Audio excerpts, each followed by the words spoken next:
Est-ce que tu savais que Jésus ne faisait pas confiance à tous les gens qui ont cru en lui? Écoute ce verset en Jean 2, verset 23, il est dit « Comme il, c'est Jésus, était à Jérusalem à la Pâque pendant la fête, plusieurs crurent en son nom, contemplant les miracles qu'il faisait. Mais Jésus lui-même ne se fiait pas à eux parce qu'il connaissait tous les hommes et qu'il n'avait pas besoin que quelqu'un rendît témoignage au sujet de l'homme, car lui-même connaissait ce qui était dans l'homme. » Il voyait à l'intérieur, et parce qu'il voyait à l'intérieur, il voyait en fait que ce n'était pas une foi réelle. Et là, on est au thème de cette vidéo aujourd'hui. C'est quoi en fait la vraie foi? Que veut dire croire? Parce que visiblement, on voit ici des gens qui croyaient en lui, mais qui n'étaient pas réellement des disciples et pas des gens que Dieu aurait acceptés avec cette foi-là. Parce que même Jésus, qui est Dieu, ne se fiait pas à eux. Et donc la question se pose, c'est quoi la foi? On entend souvent parler de la foi. Les gens qui nous disent « j'ai la foi ». Mais ça veut dire quoi, j'ai la foi? Qu'est-ce que ça veut vraiment dire de croire en Dieu, de croire en Jésus et d'avoir la foi? Voilà le thème de cette vidéo. Et je crois pour regarder, pour comprendre ce que la parole de Dieu dit par rapport à la foi, il faut regarder un exemple dans la Bible qui est à plusieurs reprises repris ensuite dans le Nouveau Testament, parce qu'il se trouve dans l'Ancien Testament, qui est l'exemple d'Abraham. Et là, tu vas vraiment comprendre, si tu étudies, si tu vas un tout petit peu dans le détail de cette histoire d'Abraham, ce qu'est vraiment la foi selon la Bible. Donc, c'est ce qu'on va faire maintenant. Ouais, Abraham, c'est vraiment la personne, on pourrait dire, qui est toujours décrite comme celui qui est le père de la foi. Alors, c'est bien au bon endroit qu'on est si on s'intéresse à Abraham. Puis en fait, Abraham, on le voit apparaître dans Genèse au chapitre 12, donc tout au début de la Bible, 12e chapitre. Et puis là, je vais lire juste 2-3 versets. « L'Éternel avait dit à Abraham, « Va-t'en de ton pays et de ta parenté et de la maison de ton père, dans le pays que je te montrerai, et je te ferai devenir une grande nation. Et je te bénirai et je rendrai ton nom grand. » Puis après, un petit peu plus loin, verset 4. « Et Abraham s'en alla comme l'Éternel lui avait dit, et Lot s'en alla avec lui. » Donc Lot, c'était son neveu. « Et Abraham était âgé de 75 ans lorsqu'il sortit de Charan. » Voilà. Donc là, dans ce qu'on vient de lire là, il y a quelques points qui sont très importants. La première chose, qui est absolument fondamentale, qu'il faut bien comprendre quand on parle de foi et de cette question-là de foi telle que la Bible enseigne, et non pas selon nos propres idées, c'est que Dieu parle. Dieu a dit quelque chose à Abraham. Ça, c'est un point hyper important. Et peut-être on aura l'occasion de prendre plus de temps sur cette question-là. Mais déjà, il y a Dieu qui parle. Ça, c'est la chose qui est importante. Abraham entend Dieu lui dire quelque chose. Dieu lui dit, va-t'en de ton pays et de ta parenté et de la maison de ton père. Donc, il y a un ordre, il y a un commandement que Dieu donne, une indication de ce qui doit être fait, et puis aussi une bénédiction qui est là, que Dieu lui dit, le pays que je te montrerai, et je te ferai devenir une grande nation. Il y a des bénédictions qui sont associées aussi à ce que Dieu dit à Abraham. Et maintenant, alors ça, c'est le côté du fait que Dieu parle. Puis après, il y a l'autre côté qu'on voit, c'est que Abraham, il fait exactement ce que Dieu lui dit. On voit au verset 4, « Abraham s'en alla comme l'Éternel lui avait dit. » Et donc, on voit que la foi, telle qu'elle est décrite ici dans Abraham, eh bien, elle obéit à ce que Dieu lui dit. Donc, c'est un des caractères principaux de la foi. Et en fait, ce caractère principal de la foi, qui est l'obéissance, c'est un caractère qu'on trouve à plein d'endroits dans la Bible et aussi dans le Nouveau Testament. Oui, tout à fait. Ouais. Donc, Abraham, c'est le père de la foi. Pour nous tous, c'est l'exemple, on peut aussi dire, de la foi. Mais c'est... Alors, il est repris dans le Nouveau Testament, en effet, en Hébreux 11, verset 8, par exemple.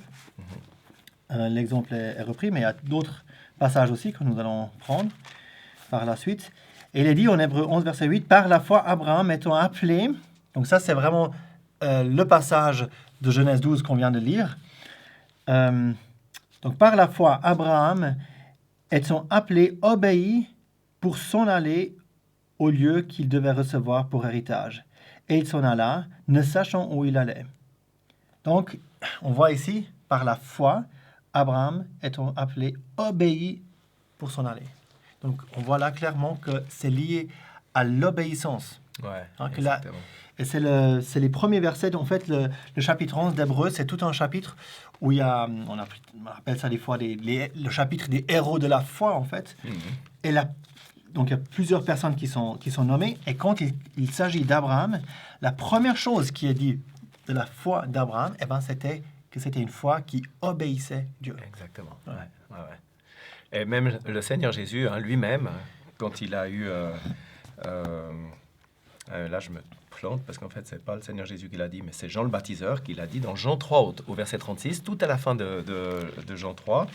On voit un verset, c'est Jean le Baptiseur qui a dit ça, « Qui croit au Fils a la vie éternelle, mais qui désobéit au Fils ne verra pas la vie, mais la colère de Dieu demeure sur lui. » Hein, donc, qui croit au Fils, croire, avoir la foi, croire au Fils de Dieu, hein, il ne verra pas la vie. Celui qui croit au Fils a la vie éternelle, mais qui désobéit au Fils, c'est comme si c'était l'inverse de croire, c'est désobéir.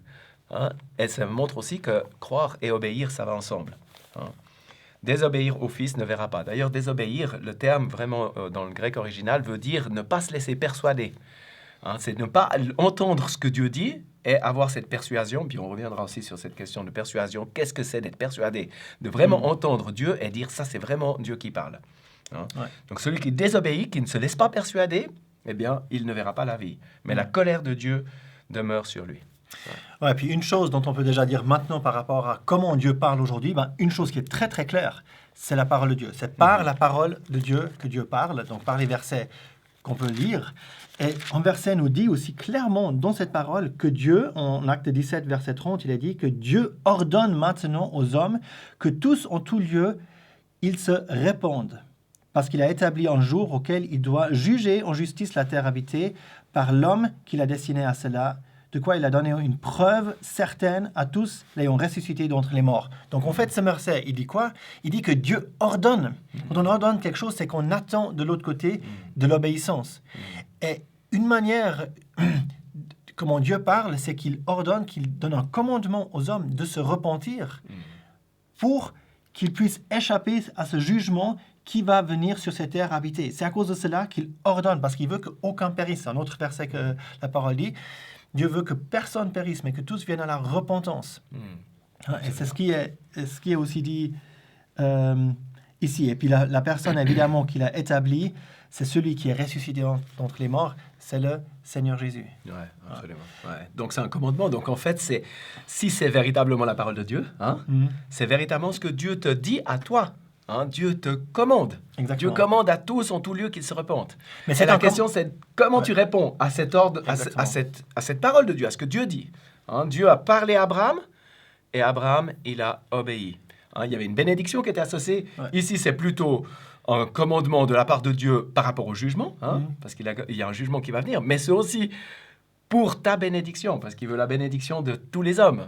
C'est un commandement, commandement comme si quand il y a un enfant qui est sur la route et qui va se faire écraser par une voiture, et on dit à notre enfant, viens tout de suite ici. Exactement. Et on attend de l'enfant, mais c'est pour le sauver. Exactement. C'est pour le sauver que Dieu nous dit ça. Tout à fait. Ouais. Ça me fait penser aussi à un passage qu'on trouve dans Matthieu 7. Hein. Ouais. Dans Matthieu 7, il y a un passage où Jésus dit, et il dit, ce ne sont pas tous ceux qui me disent « Seigneur, Seigneur » qui entreront dans le royaume des cieux. Sous-entendu, qui vont être sauvés pour la vie éternelle. Ce ne sont pas tous ceux qui disent « Seigneur, Seigneur », mais celui qui fait la volonté de mon Père qui est dans les cieux. Ça veut dire celui qui obéit, celui qui fait la volonté de mon Père qui est dans les cieux. Voilà, il y a Dieu qui parle. Est-ce que je fais la volonté? Et c'est pas ce que je dis. Seigneur, Seigneur, ah ouais, je te reconnais, ou je reconnais Jésus comme Seigneur, ou Jésus comme quelqu'un qui est au-dessus, ou qui disait des bonnes choses, etc. Non, c'est une question de faire, véritablement. Et d'ailleurs, dans ce passage de Matthieu 7, il y a une histoire que Jésus donne à la fin de cette histoire, tout à la fin, où il parle d'un homme qui construit une maison et un autre homme qui construit une maison. Ouais. Et le premier homme qui construit sa maison, peut-être on va juste prendre un tout petit moment pour lire ça. Il dit la chose suivante. « Quiconque donc entend ces miennes paroles, c'est au verset 24, et les met en pratique, je le comparerai à un homme prudent qui a bâti sa maison sur le roc.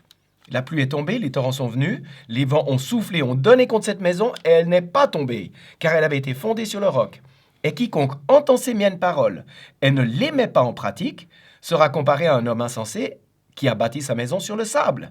Et la pluie est tombée, les torrents sont venus, et les vents qui ont soufflé, et ont battu cette maison, elle est tombée, et sa chute a été grande. Et là aussi, Jésus il dit, tu entends mes paroles? Si tu crois, c'est la question de la foi, si tu crois ce que je dis, ben tu vas le faire. Si tu crois pas ce que je dis, tu vas pas le faire.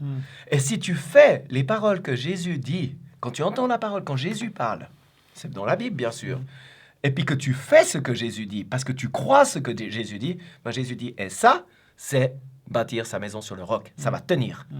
Et il y aura tout plein d'épreuves, tout plein de problèmes, et il y aura la mort qui va venir à un moment donné, et ça va tenir. Tu vas avoir la vie éternelle. Tandis que l'autre, il fait son propre truc, il fait ses propres pensées, il écoute, il entend des choses que Jésus dit, il dit je m'en fiche et je fais mon truc, et à la fin, sa maison, elle va s'écrouler. Et c'est ça et on est là pour ça, parce qu'on aimerait que les maisons de tout le monde, elles tiennent. Exactement. Ouais, donc tu as peut-être déjà aussi entendu qu'en fait, Dieu n'oblige personne, Dieu ne force personne. C'est pas tellement quelque chose qu'on trouve dans la parole, de tel quel. Ce qu'on veut dire par cela, si quelqu'un l'a dit, c'est que Dieu nous donne une responsabilité et on peut obéir ou désobéir. Ouais, c'est juste. Exact. C'est ça en fait. Hein. Mais Dieu ordonne. Mais Dieu ordonne, exactement. Dieu ordonne et Dieu attend de chaque être humain qu'il obéisse à cette ordonnance aussi pour qu'il soit sauvé, parce que Dieu aime les hommes. Absolument. Ouais. Et donc la question, comme Luc l'a dit avant, c'est vraiment, est-ce que c'est une réalité dans ta vie? Est-ce que tu peux dire, déjà, est-ce que tu as obéi à cette ordonnance, si j'ose dire ça une fois comme ça, de ce commandement de Dieu, de te repentir? Est-ce que c'est une réalité dans ta vie? Pose-toi la question après cette vidéo. Pose-toi sérieusement cette question. Est-ce que tu as obéi à cela? Ou bien est-ce que pour toi, croire, c'est oui, j'accepte comme vrai? Parce que pour beaucoup de gens, en fait, le mot foi est égal à accepter comme vrai. Ça, c'est une foi qui ne sauve pas. Mais ça, on va voir dans les prochaines vidéos aussi. Pourquoi cette foi, c'est pas la réelle foi. Ouais, tu veux dire simplement accepter comme vrai sans que ça ait un impact sur ta vie. Oui, exactement. Simplement dire oui, c'est peut-être vrai, puis alors. Voilà, exactement. Hein? C'est comme quelqu'un qui dit, si je prends un exemple, si tu as une aspirine devant toi et tu as des maux de tête, tu peux dire, j'accepte, je crois que l'aspirine va m'ôter les maux de tête. Mais en fait, si tu la prends pas et tu la manges pas, elle n'aura aucun effet. Et beaucoup de gens croient comme ça en Dieu, en Jésus même. Ils croient que c'est vrai, que Jésus peut ôter nos péchés, peut nous sauver. Tout ça, c'est vrai. Comme moi, je peux croire que l'aspirine, elle est là. Vraiment, c'est un médicament qui m'aide pour ôter mes maux de tête. Mais aussi longtemps que je la prends pas, pour moi, personnellement, ça ne sert à rien. Exactement. Et ça, on va revenir là-dessus dans les prochaines vidéos. Donc, on va faire encore des vidéos à ce sujet-là. Et on va revenir sur ce point-là, parce que c'est un point absolument essentiel. L'effet d'avoir une foi qui est active. Voilà, exactement. C'est pas une foi dans l'obéissance, elle est déjà active, on le voit déjà dans l'obéissance. Et puis, on va voir encore d'autres choses. Alors, je pense qu'on se réjouit de la prochaine vidéo. Exactement. À la prochaine vidéo.